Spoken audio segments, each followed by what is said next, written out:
ఈరోజైతే ఏంటంటే వ్లాగ్ వచ్చేసి ఇది మీటర్ క్లాత్ అనమాట, 1 మీటర్ క్లాత్. దీంతోనైతే టాప్ అయితే స్టిచ్ చేస్తున్నాను. సో ఎలా కటింగ్, సో మీటర్ క్లాత్లో టాప్ అవుతుందా కాదా చూసేయండి. బ్లౌజ్ పీసు మన డ్రెస్ మెజర్మెంట్ అయితే కరెక్ట్ చూసుకోవాలి. మన డ్రెస్ మెజర్మెంట్ ఏంటంటే మనకి ఇక్కడ టాప్ వచ్చేసి 1 మీటర్ బ్లౌజ్ పీస్ అనమాట. ఇది 1 మీటర్ బ్లౌజ్ పీస్ అంటే మనకు ఇందులో మీకు ఎంత లాంగ్ కావాలో అంతే లాంగ్ పెట్టుకోవచ్చు. అయితే మరీ ఎక్కువ లాంగ్ అయితే రాదు, మినిమం మనకి మోకాళ్ళ కింది వరకు అయితే వస్తుంది టాప్ వచ్చేసి. అయితే నేను ఫస్ట్ ఆ బ్లౌజ్ పీస్ని 4 మడతలు వేసుకొని సైజు డ్రెస్సు ఎంత ఉందో అది ఫస్ట్ దానిపైన వేసుకొని సైజ్ చూసుకోవాలి. ఇప్పుడైతే మార్కింగ్ చేసేసుకున్నాం. పైనుంచి కింది వరకు 5 ఇంచులు. ఇది నెక్ అన్నమాట. ఇది నెక్ కోసం తీసుకుంటున్నాను నేను. పైనుంచి కిందికి 5 ఇంచులు, ఇలా అడ్డం 3 ఇంచులు, పైన ఇది భుజం అన్నమాట. మెజర్మెంట్ ఏం అంత ఇబ్బంది ఏమి ఉండదు. ప్లీజ్ మంచిగా చూడండి, ఈజీగా టాప్ కుట్టుకోవచ్చు. ఈడ 6 ఇంచులు, చంక దగ్గర వచ్చేసరికి 6 ఇంచులు తీసుకున్నాం. నెక్కుకేమో 5 ఇంచులు, చంకకు వచ్చేసి 6 ఇంచులు. ఇలా క్రాస్ అయితే గీసేసుకోండి. ఫైనలీ ఇప్పుడు మీరు నెక్ పీస్లు అనేవి ఎలా పెట్టుకోవాలో అలా డిజైన్ పెట్టుకోండి. నేనైతే ఫ్రంట్ బ్యాక్ రౌండే పెట్టేశాను. ఇప్పుడు కట్ చేసేసుకున్నాం. నేను ఈ బ్లౌజ్ పీస్ ఎంత పొడవు ఉందో అంతే పొడవు పెట్టాను, తక్కువ ఏం పెట్టలేదు. ఇప్పుడు మనకి కట్స్ అనేవి మీరు నడుము దగ్గర ఎక్కడి వరకు పెట్టుకుంటారో ఆ డ్రెస్ సైజ్ పెట్టేసుకొని అక్కడ దాకా మార్కింగ్ చేసుకోండి. ఇలా ఈ విధంగా కట్ చేసుకున్నావాలి. అయితే కింద అయితే ఒక 4 ఇంచులు లేదా 5 ఇంచులు చేతుల కోసం నేను క్లాత్ తీసుకున్నాను. మీరు కావాలనుకుంటే కొంచెం దీన్ని కలర్ ఏదైనా డిఫరెంట్ క్లాత్ ఉంటే కూడా వేసుకోవచ్చు.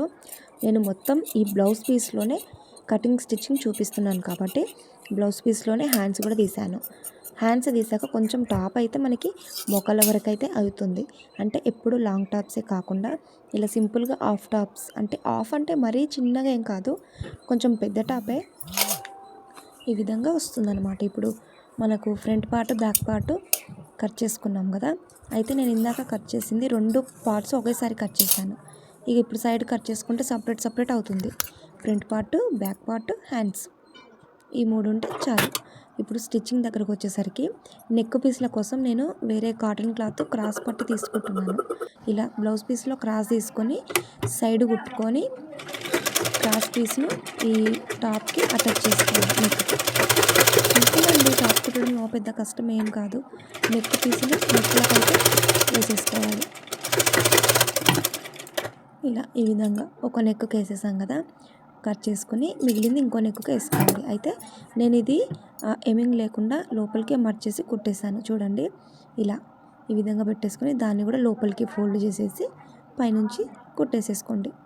ఈ విధంగా మీరు ఎమింగ్ కావాలనుకుంటే ఎమింగ్ తీసుకోవచ్చు. నేను ఎమింగ్ కన్నా ఇది గట్టిగా ఉంటుంది, మిషన్ కుట్టు కాబట్టి ఇలా కుట్టేసుకున్న తర్వాత నెక్ అయితే మనకి వచ్చేసింది రౌండ్గా. చూడండి ఎంత బాగా వచ్చిందో. సేమ్ ఇదే విధంగా ఇంకోటి కూడా కుట్టుకోవాలి. అయితే కింద నేను కొంచెం దీనికి అక్కడక్కడ రెడ్ కలర్ వచ్చింది, అందుకనేసి నాతో రెడ్ కలర్ బార్డర్ ఉంటేను కింద అయితే జాయిన్ చేసుకుంటున్నాను. మీరు కావాలనుకుంటే వేసుకోవచ్చు, లేకపోతే లేదు. ఉంది కాబట్టి నేను వేసుకుంటున్నాను. అంటే మనకి కొంచెం క్లాత్ అది కాటన్ క్లాత్, అక్కడక్కడ కొంచెం రెడ్ కలర్ ఫ్లవర్స్ ఉంటేను బాగుంటుంది అనేసి రెడ్ కలర్ బార్డర్ అయితే వేసుకున్నాను. చూడండి, ఇలా బార్డర్ కుట్టుకున్న తర్వాత దాన్ని రివర్స్ తీసేసి మళ్ళీ ఇలా పైనుంచి ఇంకో కుట్టు వేసుకోవాలి. ఇలా 2 కుట్లు వేసుకుంటే మనకి గట్టిగా ఉంటుందండి, కుట్టు ఊడిపోదు. ఈ విధంగా కుట్టుకోవాలి.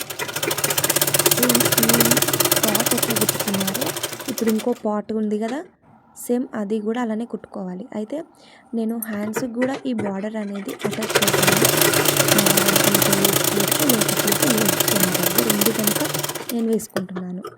అయితే బార్డర్ వేసుకొని మళ్ళీ రివర్స్ కిందికి అనేసి ఇలా పైనుంచి డబుల్ స్టిచ్ వేసుకోవాలి. ఈ విధంగా వేసుకున్న తర్వాత 2 ఫ్రంట్ పార్ట్ బ్యాక్ పార్ట్ రెండింటిని జాయిన్ చేసుకోవాలి.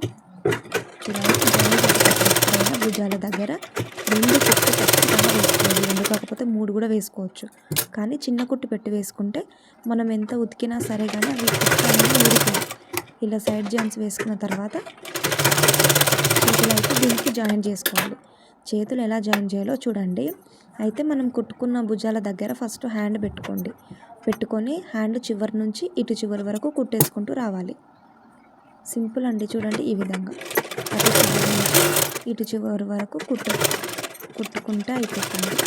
కుట్టుకున్న దాని మీద ఇంకో స్టిచ్ వేసుకుంటే చేతులు అనేవి గట్టిగా ఉంటాయి. కుట్లు అయితే తొందరగా ఊడిపోవు. ఎప్పుడైనా దేనికైనా 2 కుట్లు ఖచ్చితంగా వేసుకోవాలి. ఇప్పుడు మనకి సైడ్ జాయింట్ అనేది కొలత డ్రెస్ పెట్టుకొని సైడ్ వంపుగా అంతా వేసుకోండి. అయితే నేను పైనుంచి కిందికి వేసేసాను. మళ్ళీ కింది నుంచి పైకి చెప్పాను కదా, దేనికైనా 2 కుట్లు ఖచ్చితంగా వేసుకోవాలి. ఇలా ఒకసారి పైనుంచి కిందికి మళ్ళీ ఇంకొకటి కింది నుంచి పైకి ఈ విధంగా వేసుకున్నాను. ఇప్పుడు సైడ్ కట్స్ అనేది ఎలా వేసుకోవాలో చూడండి. అయితే ఫస్ట్ కింది నుంచి ఫోల్డ్ చేసుకుంటూ పైకి రావాలి. కింది నుంచి ఫోల్డ్ చేసుకుంటూ పైకి రావాలి కాబట్టి సో సైడ్ అనేది కొంచెం లూజ్ లేకుండా కట్స్ వేసే ముందరనే చూసుకొని సైడ్లు వేసేసుకోండి. సైడ్లు వేసుకున్న తర్వాతనే కట్స్ అయితే వేసుకోవాలి సైడ్కి. చూసారు కదా ఇలా. ఇప్పుడు కట్స్ ఎలా వేయాలో చూడండి. కింది నుంచి ఫోల్డ్ చేసుకుంటూ రావాలి. ఫస్ట్ ఫోల్డ్ చేసుకుంటూ దానిపైన ఒక కుట్టు వేసుకుంటూ రావాలి. కట్స్ అనేది నాకు ఫస్ట్లో రాలేదండి. చాలా ట్రై చేశాను. ట్రై చేసిన తర్వాత ఇప్పుడు పర్ఫెక్ట్గా వచ్చేసాయండి. సో నాకు ఎక్కువగా ఇప్పుడు కట్ స్టాప్ అంటేనే ఇష్టం.